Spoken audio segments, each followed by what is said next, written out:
Hard Rock Lunchbox. What up, everybody? Greetings and salutations. Welcome to another edition of the Hard Rock Lunchbox. And of course, if you're watching this on Strangerhood TV on YouTube, welcome to the top 20. It is a gloriously fall October 16th, 2025. This right here is my kind of weather. This is like I'm too cold in what I'm wearing, so I get to wear a hoodie later, and I could not be happier about it. I don't know what, like, it just is. This is my jam right here, this kind of weather. I love wearing hoodies. I don't know why that is. I don't know what part of me is broken that requires a hoodie, but whenever I can wear one, I am just a happier clam for it. So, thank you, fall weather. So, what's going on? I have done zero prep again for the show. I know there's a new top 20 out because I put it out myself, but I could not tell you from memory what it's about. I have been watching some of the clips as I tend to watch the show more as clips and reels and stuff like that, because the AI thing I have that just sort of slices up the show and like puts those things out, I find it does a pretty interesting job. Like, I had to play with the parameters when I was first using it, but now I kind of just let it run on its own and seems to be doing all right. And every time I watch them, I do sort of realize that while I'm talking, I literally have no idea why I'm talking about something or what brought it up or what the context was. But I find that in an individual 30-second to 3-minute clips, like, I usually make a pretty good point.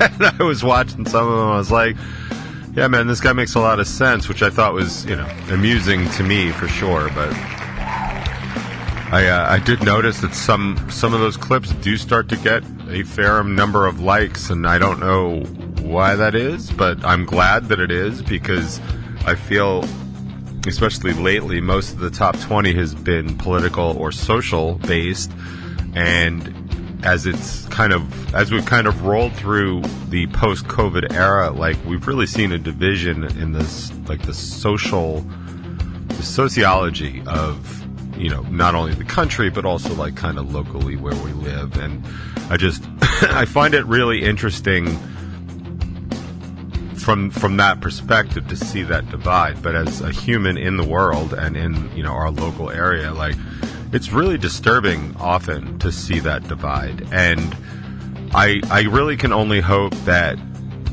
as people get more and more tired of it, people are maybe rethinking or recalibrating where it is that they stand on some of these issues. I know it's been fascinating for me to see how things are changing socially, especially with a lot of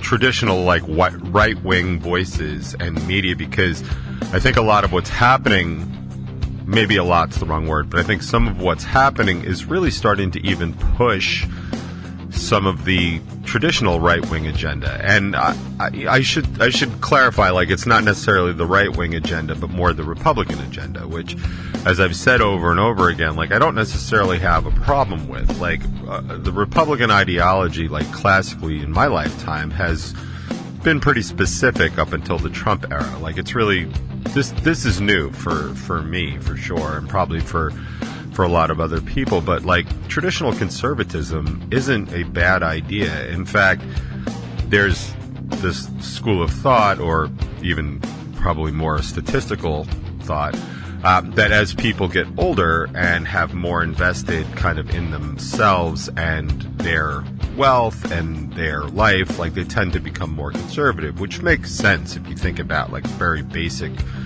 analogies of that, or even just simple examples of that. Like, you take a 20-something, I'm not slamming 20-somethings, I'm just using this as an example. You take a 20-something that's basically just starting out in whatever job or career, or maybe they're not even in their career yet, they're still, like, in college or trying to find their career. Like, they don't really have a lot of personal investment in themselves, right? They can't. I mean, unless they're like a trust fund baby, they have limited amounts. By the time I got out of school, what I had was a negative, because I owed money on my school loan, and I didn't have a job that could, I had a job that could pay for it monthly, but, like, clearly I was in debt. So, and then, you buy like a house and stuff, and then you're in that kind of debt. And it really, like, it takes a little while till you actually start having like assets, right? So there's not a lot to protect. So when you're at that age, you're like, yeah, social programs for everybody. Now, I haven't lost a lot of that because I happen to believe in like a very somewhat socialist sort of mentality, right? Like I like the social aspect of a lot of the socialist sort of things because I just think it's a better ideology to govern. And I've always had problems with people over the years when they're like, that's socialist. And it's like, well, so are libraries, interstates, the armed forces, police departments, fire departments, that kind of thing. Like, these are all examples of like a thing where we as a group got together and we decided we want this, so let's all collectively pay for it, right? Like, at its core, that's kind of what that is.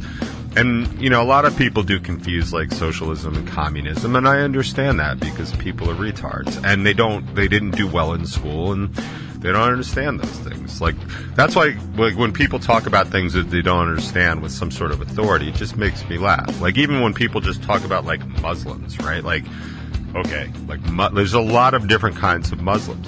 There's a lot of different kinds of Christians, right? Like, and a lot of people don't understand that either. Like, I have people tell me, like, well, I'm a Christian or whatever. It's like, well, yeah, me too, but, like, I happen to be a Lutheran, and I was brought up, Presbyterian. Like, I've been, a couple of Christians at this point. Like, I'm not a Catholic, but they're Christians too. Like, there's different, flavors of these things. So when people just speak ignorantly about these things, it's just always kind of funny to me that they're trying to speak intelligently. But I'm getting off my point. So I was talking about like 20-somethings. So right, like they're way for like, yeah, free stuff is great. And then when you get a little bit older and you realize that the free stuff really does come out of the tax base and what we're paying, then it's like maybe not so much free stuff. And I tend to get lost with people my age and older, like when they're kind of so opposed to like offering up social stuff. Like, why should this person get something for free when I don't?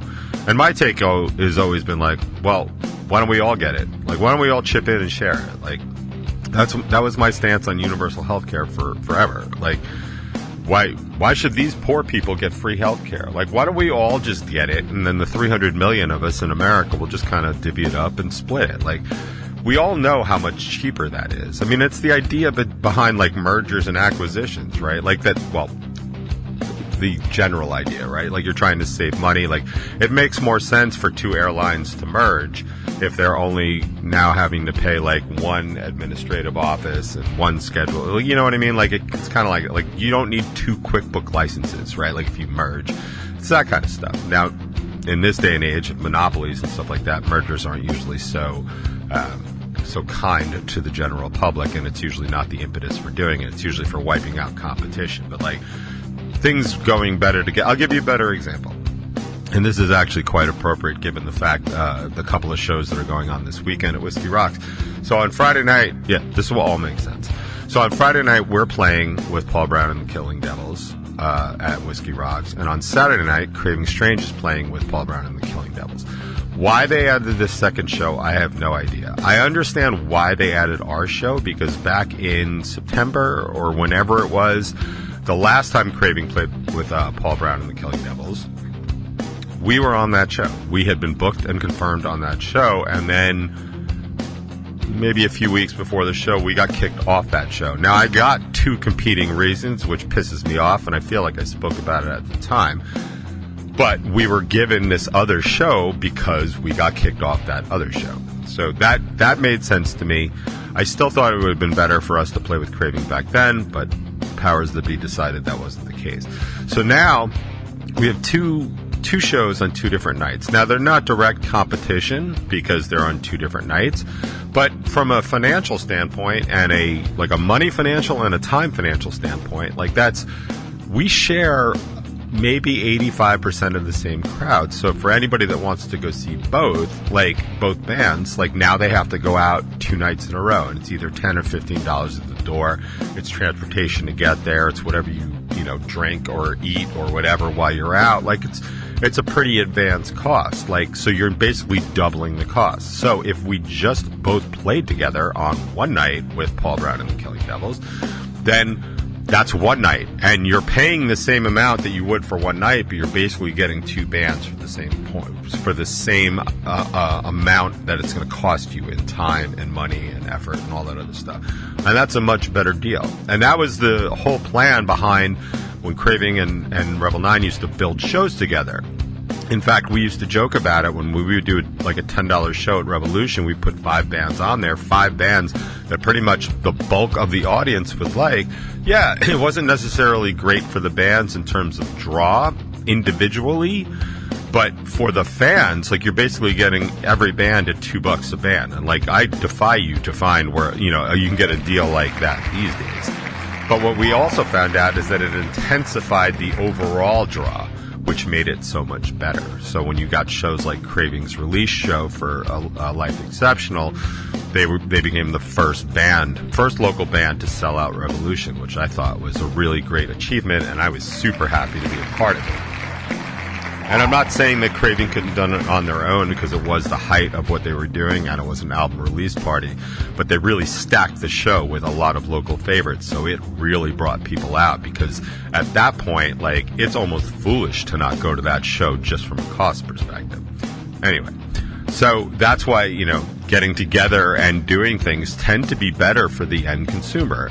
But as I just pointed out, it's not necessarily better for the band, which is why mergers and acquisitions these days are not really about the consumer. So anyway, man, I really tangented off onto that one, and I wasn't at all what I wanted to talk about. So, but what I was initially saying was that I'm interested and fascinated in watching the kind of sway back from people that were these Republicans that were kind of like interested in what Trump was selling and the MAGA agenda. And I'm starting to watch them pick off kind of one by one and realize that, like, wait, this is what he said, but this is what's happening. Now, there's a lot of conservatives, understandably, that are fine with getting rid of stuff like USAID and fine of getting rid of these expenditures. Like, a lot of conservatives aren't really interested in, like, social programs or the social good, right? Like, a lot of conservatives, like, why are we funding, like, museums and stuff like that? And I'll be like, because art and culture is a super important part of society and culture, and it's one of those things that makes a culture great. It's not just about money and how much money you have. And they always think, like, I'm paying so much money in taxes, like, all my tax money is going to USAID. Like, no, it isn't. First of all, there's so many people that are paying into this thing that by the time you get to your little slice, it's like, it's negligible. Like, it's the money you would spill in your car. Like, if we still had change, like, it would be the change in the backseat of your car. The same change, by the way, I used to have to go through my back seat for whenever I needed gas in my car back when gas was under $1. Yeah, I'm that old.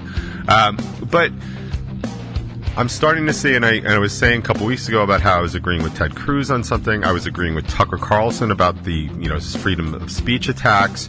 I was agreeing with Marjorie Taylor Greene unbelievably last week about her take on healthcare. I've been agreeing more and more with the stuff that Joe Rogan's been saying about immigration because, Joe Rogan, through his endorsement, and think what you want about Joe Rogan, but he is an important bellwether in the conservative media, mainly because he's got the biggest podcast audience and a lot of people listen to him, especially the bros, and they do tend to vote. And they also tend to vote very conservative because they really aren't interested in helping out women or minorities. And if you don't know what I'm talking about, like, you should Google young Republicans Actually, just Google young Republicans right now, because if you've heard about the thread, this conversation about these prominent young Republicans, like they had like the most misogynistic and racist and just really kind of disgusting open conversation about their take on women and minorities, and very anti-Semitic too. Like it wasn't shocking to somebody like me that actually hears these people talk that way. I mean, because the thing, and I've said this before, the thing is, like, people talk to me like I am a bro. Like, I am not. Like, I am an intellectual for sure. I am also very social leaning, but I'm also very fiscally conservative. Like, I don't like wasting money. I think that that's stupid. But I am for supporting people and the social safety net, and for making just life better. Like, I believe very highly in open spaces. Like, I walk, I like to hike. I appreciate that we have open space where we live. It's one of the reasons I don't live in a city. Like, I don't like it there. There's no open spaces. Even when you manufacture them. Like, if you think about, like, Central Park and the big investment that is, like, that's on purpose. You don't think developers want to carve away some of Central Park and, like, start putting up buildings because you have any idea how much money they would make doing that? Like, a lot. Right? So I really do believe in all those things. But a lot of these people talk to me like I'm anti-Semitic, anti-woman, anti-minority, and I'm not.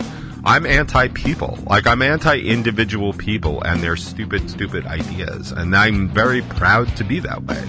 It's kind of why I argue these points and make these points, because I'm trying to shame and belittle small-minded people so that the other people that can kind of understand what's going on and have the capacity to do so really feel a sense of burden by these people, because that's what they are. Like, there's good reasons to be conservative, and then there's bad reasons to be conservative.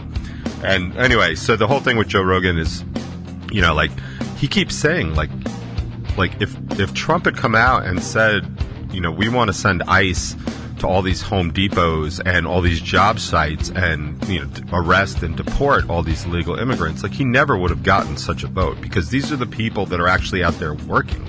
A lot of them, you know, most of them are paying taxes. If the contractor's not ripping off the government and you, then they're paying their taxes on it. And that's kind of what the argument was, right? Like, we don't want immigrants here, like, not paying taxes and taking up social services. Like, the only social services I think that illegal immigrants are actually entitled to is stuff like emergency room visits, right? And that was a Ronald Reagan law. Remember Ronald Reagan, the hero of all conservatives? Like, Reagan did that.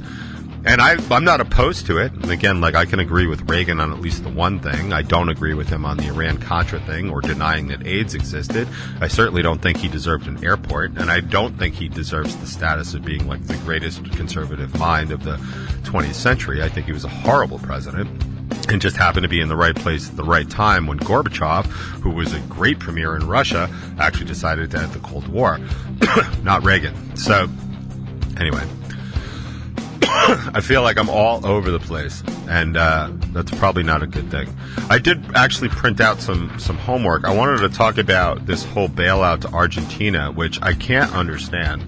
I can, because I know that Trump is just a liar and an idiot and just all about himself. Like, he's proposing, if you haven't heard, he's proposing a $20 billion bailout for Argentina. Now, I don't know where this fits in with the America First thing, because if we're cutting all this money on expenditures, by the way, $20 billion is way more than we just gutted USAID for, and we're just going to give it to them. And the best part about it, well, the two best parts about it, is that Trump already said that if his butt buddy down there didn't win the election, then he was going to withhold the rest of the funding. Like, first of all, like, what a child. Like, seriously, what bad governance. And the fact that people still support this nonsense is bananas.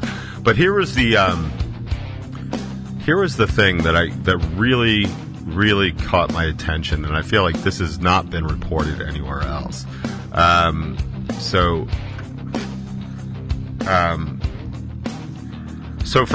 There's a whole lot here, but so Argentina is basically just like one of the most troubled economies in the world because it's badly mismanaged, and now it's being badly mismanaged because it's a Trump ally. running Argentina, and you see how bad our economy is doing. Yeah, the stock market's doing just fine, but our economy as a whole is garbage, right? Because Trump's policies are terribly bad, and that's why they're so unpopular. So they kind of talk about all that, but this is the part I really wanted to read. So for decades, U.S. bailouts of other countries have been wildly unpopular. That makes sense, right? Americans don't necessarily like bailing out other countries. Like, there are reasons to do it. It's still unpopular. And it's not hard to understand why. For many Americans, especially those struggling, it's difficult to understand why federal officials would send their tax dollars to bolster a different country's economy. That's very cut and dry. I'm struggling. Why are we helping out Argentina, right? Without even taking in any considerations of geopolitical reasons. It's small-minded, but I understand it. So Trump, ostensibly a champion of an America First philosophy, not only appears indifferent to those concerns, he didn't exactly bring persuasive talking points to sell his idea on the merits. On the contrary, the American president made it sound as if he's using a whole lot of taxpayer dollars to bolster a struggling foreign ally who's facing an uncertain electoral future. Right? That's basically what it is. He's trying to help out a MAGA ally who's doing a terrible job hold on to power in Argentina. I'm sure there's investment interest. I'm sure there'll be a golf course or a hotel or something. But here's the thing. It's worth emphasizing that under the White House's policy, Argentina will be expected to eventually repay the funds. That said, this is the point. That said, the International Monetary Fund has had to bail out Argentina 23 times, and the country owes the IMF more money than any other country on the planet. So they're already a bad debt for the IMF, and now we're going to lend them $20 billion. Indeed, the most recent IMF bailout was just in April of this year. And even that wasn't enough to keep Argentina's economy and its peso from continuing to tank. And here's the thing I want you to take away from this. Or put another way, Americans probably shouldn't hold their breath waiting for a return on Trump's lucrative loan. So we're giving away basically $20 billion that Argentina is never going to be able to pay back. $20 billion of our money after electing a president that said he wanted to slash the government budget. $20 billion. So as I said, it's interesting for me to watch conservatives just sort of bail on or realize that what Trump says has absolutely nothing to do with what he does. And it's good to see that. Especially what happened at the Pentagon this week with the press corps. I'm going to let you do that on your own, or we can talk about it next week.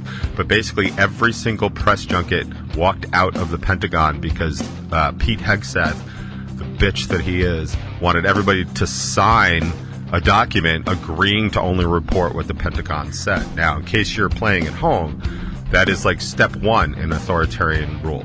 And it is blatant, it is bald-faced, and it is right out in front. And all the organizations, Fox News included, walked out. The only one to stick around, OAN, because they are basically just the toilet paper that the Trump administration wipes their ass with. And honestly, that's pretty much all they're good for. That's all I have to say about it this week. Just keep an eye on what's going on in your social bellwethers, because I do think it's kind of interesting to at least watch the flex come off the facade, as it were. I don't know what it's going to mean for 2026, but it does make me a little bit more hopeful than I was a few months ago. So it's good to see. What else is good to see is Oswald's Revenge Live. I did get to see them at their live stream 2 weeks ago, and they were absolutely fantastic. So I figured we'd kick off the box with that this week. Let's turn the lights out. The box.